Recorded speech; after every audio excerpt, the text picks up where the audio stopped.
The wind whipped across the icy runway of Eielson Air Force Base in Alaska, carrying with it the familiar sting of winter.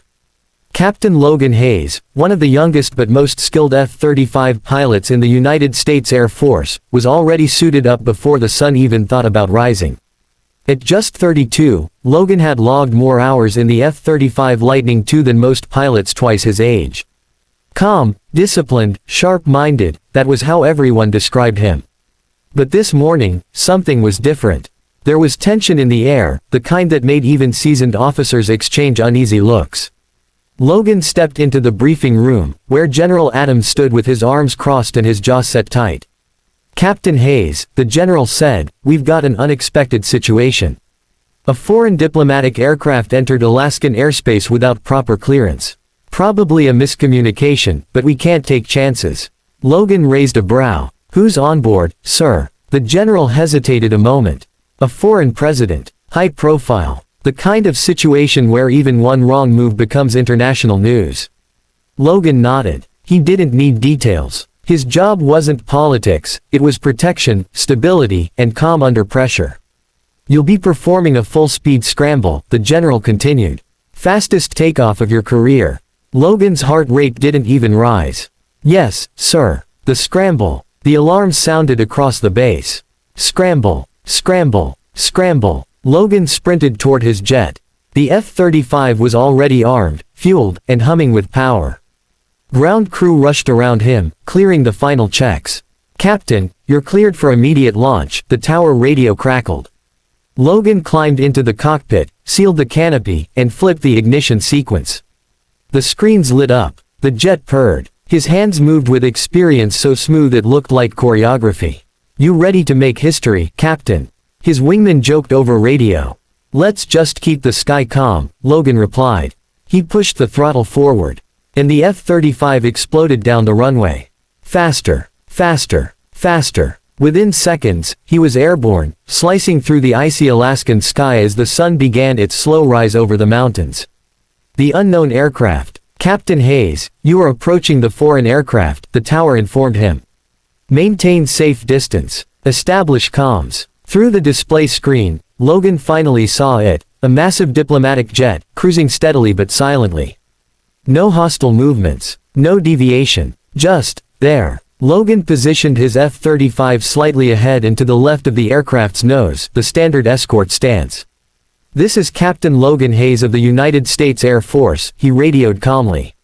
"You have entered restricted airspace. State your intentions." A long silence followed. Then a voice, deep, accented, formal, responded. "This is Captain Yuri Sokolov, commanding this aircraft. We are experiencing communication equipment failure. We request escort out of restricted airspace." Logan glanced at his radar. Everything checked out. No hidden surprises. No unusual movements. But procedure required caution. "Copy that," Logan said. "Maintain current heading. Do not alter speed. You will be escorted to the boundary." His wingman's voice chimed in. "Logan, can you believe this? Diplomatic jet wandering into Alaska. This is gonna make headlines." Logan allowed himself a tiny smile. "If we do our job right, nobody gets excited about it." The turbulence incident. For 20 minutes, everything was smooth. Then the storm hit. A sudden blast of Arctic turbulence shoved all three aircraft sideways. Even the massive diplomatic jet rocked dangerously. Alarms rang inside Logan's cockpit. "Foreign aircraft, maintain altitude." Logan called out. "We are struggling. Equipment unstable, request assistance." The foreign captain replied. Logan's training kicked in. He moved his F-35 into a closer escort pattern, using his jet as a stabilizing wind barrier. "Follow my lead," he said firmly. "Adjust heading 3 degrees west, reduce speed by 10 knots. I'll guide you through the turbulence." The foreign aircraft obeyed, and gradually, the turbulence eased. Stabilizing, the foreign captain radioed.